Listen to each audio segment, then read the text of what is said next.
श्री राम।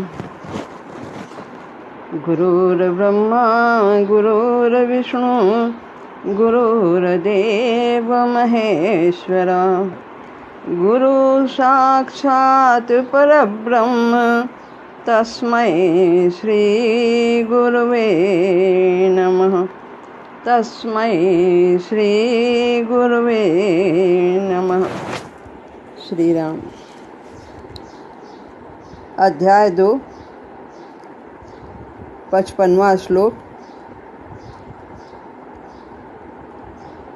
अर्जुन ने भगवान से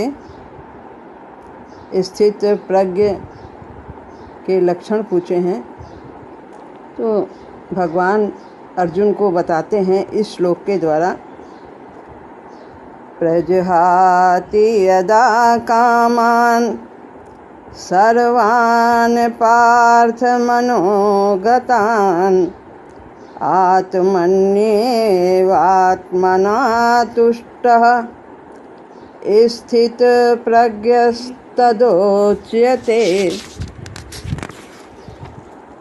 भगवान ने कहा, हे अर्जुन, जब मनुष्य सभी मनोगत कामनाओं को भली भांति छोड़ देता है, आत्मा में आत्मा से ही संतुष्ट रहता है, तब वह स्थिर बुद्धि कहा जाता है। व्यक्ति की बुद्धि कब स्थिर होती है, भगवान बताते हैं कि पहली बात कि जब वह अपनी मन से उत्पन्न होने वाली कामनाओं का त्याग कर देता है, और दूसरी बात आत्मा से आत्मा में संतुष्ट रहता। तो पहली बात है कि मनोगत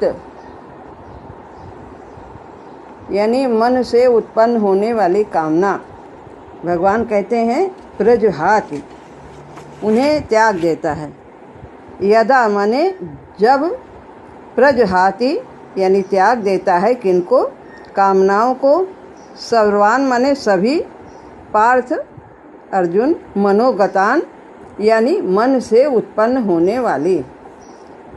और फिर बताया नीचे की लाइन में, आत्मन्ये वात्मना तुष्टा, आत्मा में आत्मा से ही संतुष्ट रहता, आत्मा में आत्मा से संतुष्ट रहता है। स्थित प्रज्ञस्तदोच्यते, स्थिर बुद्धि, प्रज्ञा माने बुद्धि वाला कहा जाता है। तब वो स्थिर बुद्धि वाला कहा जाता है जब वो इन दो बातों से युक्त होता है। पहली, कामना का त्याग कर दे मन से उत्पन्न वाली होने वाली, और दूसरा अपनी आत्मा में आत्मा से संतुष्ट हो। ये मनोगत कामनाएं हैं क्या? मुख्य रूप से 3 हैं। पुत्रेषणा, वित्तेषणा और लोकेषणा। ये तीनों इच्छाएं पूर्ति करके वह सुख की कामना करता है, यानी सुखेषणा उसके अंतर्गत रहती है कि ये सब पूरी हो जाएंगी तो हमें सुख मिलेगा।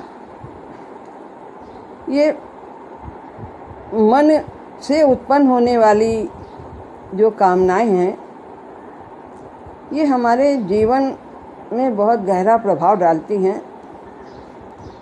और हमारे मन, प्राण, इंद्रियां सब इन्हीं के द्वारा वश में हो जाती हैं, और उनकी क्रियाएं भी उसी प्रकार से होती हैं। ये तीनों कामनाएं, पुत्र की इच्छा, धन की इच्छा, लोक सम्मान, मान सम्मान हो, संसार में हमारा और प्रतिष्ठा हो, ये व्यक्ति की बुद्धि पर पर्दा डाल देती हैं और वो बुद्धि को कुंठित कर देती हैं। उसमें रंगा हुआ व्यक्ति सारे संसार को ही वैसा देखता है और जो उसकी कामना में पूर्ति करता है, जो स्थिति परिस्थिति व्यक्ति उसे वो प्रिय लगने लगता है, और जो बाधक होता है वो शत्रु के समान लगता है। यह व्यक्ति को चैन लेना दूभर कर देती है। मनोगत कामनाएं, इनका होना भी अनिवार्य है व्यक्ति के विकास के लिए। पशु में ये इतनी विकसित नहीं होती हैं। पशु तो केवल आवश्यकताओं की ही पूर्ति करता है, लेकिन मनुष्य जीवन में ये कामनाओं का उदय होने लगता है। व्यक्ति को सुख दुख की अनुभूति अधिक प्रतीत होती है, वो उनको अधिक महसूस कर सकता है, और जिनसे वो देखता है संसार में हमें इंद्रिय और विषय के द्वारा अधिक सुख मिलता है, उनकी ओर वो बेतहाशा दौड़ने लगता है। लेकिन उसका परिणाम क्या होता है? अंत में जिसके सुख की चाह में वो दौड़ता है और उसके हाथ दुख ही लगता है। यदि हमें सुख की चाह है तो दुख को भी हमें स्वीकार करना ही होगा। लेकिन ये दौड़ कब तक रहती है? भोग भोगते जब थक हारा, त्राहि त्राहि मन उठी पुकार, और प्रगट सहारा दिया तुम्ही ने, आंसू पोछा किया दुलार। गुरुदेव कहते हैं ये कामना रूपी राक्षसी है, इसका पेट कभी नहीं भरता, इसे कभी संतुष्ट ही नहीं किया जा सकता। ये एक साइकिल के पहिए के समान है जो निरंतर घूमता रहता है, और उसकी 3 तीलियां हैं। एक है कामना, दूसरी है प्रयत्न, और तीसरा है प्राप्ति। एक कामना हमारे मन में जगी, उसके लिए प्रयत्न किया, फिर उसकी पूर्ति हुई, फिर दूसरी जगी, फिर प्रयत्न किया, फिर पूर्ति हुई, कभी पूर्ति हुई नहीं हुई तो फिर उसके लिए प्रयत्न करते रहते हैं। तो यह जीवन में निरंतर इस प्रकार से यह पहिया घूमता रहता है। कब तक ये घूमता है? ये निरंतर घूमता है। लेकिन हम जब तक प्रभु की शरण में नहीं आएंगे तब तक ये चलता ही रहेगा। शरणागति ही इसका उपाय है, इस कामना को शांत करने का। प्रभु के द्वारा ही ये शांत होती हैं, प्रभु के शरण में आने से ही शांत होती हैं। ये कामना जो हमारी मन से उत्पन्न होती है, इसमें हम परतंत्र होते हैं। ये सांसारिक कामनाएं 2 बातों पर निर्भर होती हैं। पहला है इंद्रिय, मन और आंतरिक प्रकृति, और दूसरा है बाह्य परिस्थिति। इनकी पूर्ति के लिए इंद्रिय होना चाहिए। हमारी इंद्रियां 10 हैं, 5 ज्ञानेंद्रिय और 5 कर्मेंद्रिय। ज्ञानेंद्रिय हैं आँख, कान, नाक, जिह्वा और त्वचा। और कर्मेंद्रिय हैं हाथ, पैर, मुंह, मलद्वार और मूत्रद्वार।